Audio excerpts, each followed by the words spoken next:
What's going on, everyone? So earlier today, Adrian Wojnarowski said that the Los Angeles Lakers have reportedly been drilling down on finding out information about JJ Redick as they begin the coaching search. One name that the Lakers have been drilling down on their initial research, JJ Redick. He's certainly somebody the Lakers are intrigued with. ESPN's Adrian Wojnarowski said Saturday on NBA Countdown. They've been making a lot of calls to learn more about him, but expect this to be a wide-ranging and lengthy search for LA. Now, look, I think it's ultimately going to be JJ Redick. I think the Lakers already have their idea and their minds kind of made up, right? I think it's one of those things. It's kind of just JJ Redick's job to lose. I think ultimately they're going to take a flyer on him, take a shot on him. And look, I've said it before, I don't necessarily hate it, but you got to put the right coaching staff around him, right? You know he's got the mind. You know he's got the respect. He's a guy that I think, yes, he doesn't have the coaching experience, but that isn't always necessarily a bad thing, right? Because he's not set in his ways. You look at a lot of these assistants, and a great example is recently Darvin Ham. Darvin Ham only knew one way to coach, really. And anytime he had to deviate off that plan, or whenever something wasn't working, he had no way to deviate off the plan because he only knows what he knows. He comes from Mike Budenholzer's tree, right? He comes from that coaching tree. And therefore, he only knows what he learned from the coach that he was the assistant of, right? And that's the issue with a lot of these assistant coaches is they only know what they know. Where a guy like JJ Redick, he's open to multiple schemes, multiple ideas. Let's try this look. Let's do this look, right? And he's willing to tool and retool as necessary because, again, he's not caught up in this is the way that it works. This is how you coach. This is what I was taught. This, right? It's one of the reasons why a lot of big companies, big corporations, they actually prefer and will hire people that don't have 15 years of experience because they can shape them and mold them however they want, right? JJ Redick is a guy that would be coming in with all kinds of different concepts and philosophies, and he's an analytic guy, and he's really about kind of the X's and O's. The question is, can he handle the sort of management of the game that comes along with the head coach? But most of the coaching candidates, if not all of them, have that same question. It's not like there's this huge plethora of qualified head coaches that the Lakers can decipher through, right? No matter who you sign, you're kind of taking a gamble on it. So it's just like, which gamble would you prefer? Would you prefer a gamble on like a Kenny Atkinson, right? Who he might be the best, he might be the safest option in my opinion, right? Because he does have some level of experience. He is known as a very analytical guy. But here's the thing. Again, he's a guy that only knows what he knows, and he's very about the numbers, right? That can always blow up in your face, especially if you don't have the proper personnel. He's a guy that's going to come in, and he's going to look at, hey, you need to get X amount of threes a game. You need to do this, that, and the other. But Lakers have had success, even dating back to the bubble, on packing it inside, drawing fouls, leading the league in free throw attempts, LeBron James and Anthony Davis down low on the various blocks, running kind of this inside-out game, right? Is that something that he'd be willing to adapt and embrace? You look at a guy like Micah from Minnesota Timberwolves. Yes, again, seems like a really analytic guy, understands the game, understands the grass, but he doesn't have head coaching experience. If I'm not mistaken, he was like a baseball player, right? And again, look at a guy like Eric Spoelstra. He came from the film room, right? There is the possibility that there is success with JJ Redick as the head coach, right? I'm not going to be against the Lakers signing him, but I just want them to do their due diligence, which it seems that they will. But JJ Redick also has the in with LeBron James, right? And look, they say, LeBron, I don't, I stay out of the coaching search, come on, let's be real, right? There is no way LeBron James isn't at least being talked to about this, or at least, hey, what are your thoughts, right? We're going to hire who we're going to hire, but what are your opinions, who are some candidates that you like? And I'm sure there is I'd love to see JJ Redick get an opportunity, maybe Kenny Atkinson, right?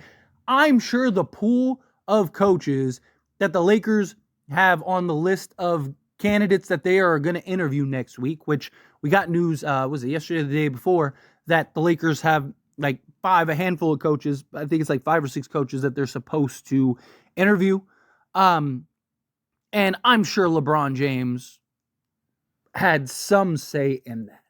I don't necessarily believe, and look, maybe I could be completely wrong, but I just don't believe that your star player, the guy you're trying to get to stick around, that can sign a new contract, which I don't think he's leaving regardless, but still, like, the organization, they might have their confidence in it, but they're not going to just, hey, we're going to do what we're going to do regardless of what you think, right? So, couple things with JJ Redick and the relationship of LeBron is I think that is a huge benefit and also a positive for JJ Redick coming in, because you got to have the respect of LeBron, right? If you lose, like you saw Darvin Ham, Frank Vogel, like, lost the respect of LeBron James and Anthony Davis. JJ Redick is a former player. He's a high IQ guy. He comes from a good pedigree. He's a Duke guy, right? He's tough. He's hard-nosed. He's a guy that, is very outspoken and not afraid to say what is on his mind. He's a guy that I do think will command and be vocal in calling guys out and whatnot, right? He'll demand respect. I think he like, if you have a checklist of things that you want from a head coach, JJ Redick checks off like 90% of those things. And so I also think it would be a huge benefit that JJ Redick would have LeBron James in his corner, which means everyone else will fall in line, right? If LeBron basically hands the keys to JJ and says, hey, you're the head coach, you got this type thing, and LeBron shows that respect and LeBron shows that willingness to buy in to JJ, then everyone else is going to have no choice but to fall in line. So I think that that's a benefit. And I also think JJ Redick, he's not going to get that pushback from LeBron that many coaches get, right? Where it's just like the Tyronn Lue thing, right? There were questions with Tyronn Lue. Now he's looked at as top 5 coach in the league, right? So, but it's a LeBron guy. LeBron's going to respect him. He's a guy that can call LeBron on his BS. He's a guy that, can work alongside LeBron rather than having this conflict. And JJ Redick, I think, is one of those candidates that are in that same line of, like, he'll be able to work with LeBron rather than LeBron and, kind of like, like Darvin Ham would draw up a play and LeBron's like, yeah, we're not doing that. We're going to do this, right? I don't think that necessarily happens with JJ. I think it's a collaborative effort. I think that even if LeBron kind of is like, I don't really like that, I think he kind of just like, all right, let's just run it, right? Because I don't want other guys to start questioning or challenging JJ, right? I just think that LeBron will be in JJ Redick's corner. And I think JJ Redick will have that confidence of LeBron, which will cause everyone else to fall in line.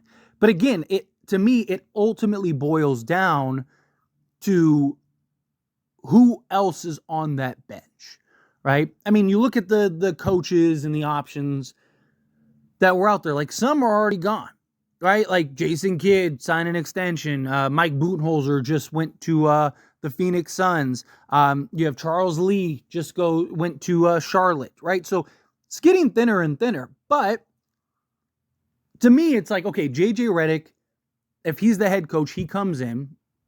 He can handle the offense and like the player personnel side of things, right? Go bring in, say a Terry Stotts, right? Get like a Terry Stotts in there who is a veteran head coach that can kind of help with the ins and outs from a head coaching perspective, but can also kind of be the in-between. Like, think of the 2020 roster, right? You had Frank Vogel. He was the head coach. He was the face. He was the guy. But he was also primarily the defense side of things. Then you had a guy in Jason Kidd, who he was the player side and the offensive side, right? So he handled the offense. He was also the guy that could call LeBron out and could call Anthony Davis out and Rajon Rondo and all these guys. He was the guy that demanded the respect. It's not a coincidence that as soon as JJ left, everything started going downhill for Frank Vogel, right? Because Frank Vogel is known as not being very confrontational, is not, what was Russell Westbrook's biggest issue? He's not holding guys accountable, particularly LeBron James and Anthony Davis, right? But when he had Jason Kidd was that guy. Jason Kidd was the guy that would tell LeBron, hey, dude, you missed this assignment. You're supposed to be the best player in the world. What are you doing?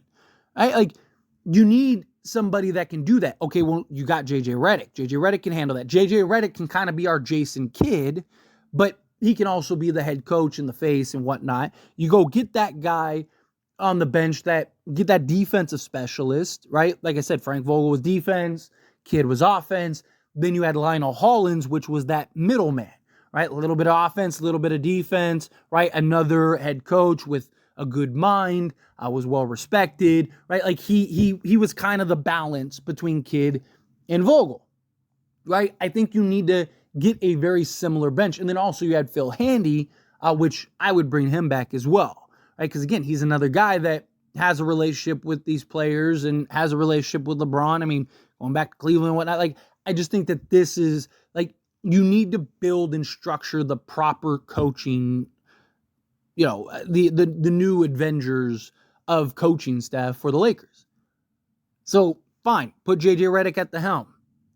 We need to go get a Terry Stotts. Put him alongside. Bring back, a Phil Handy, right?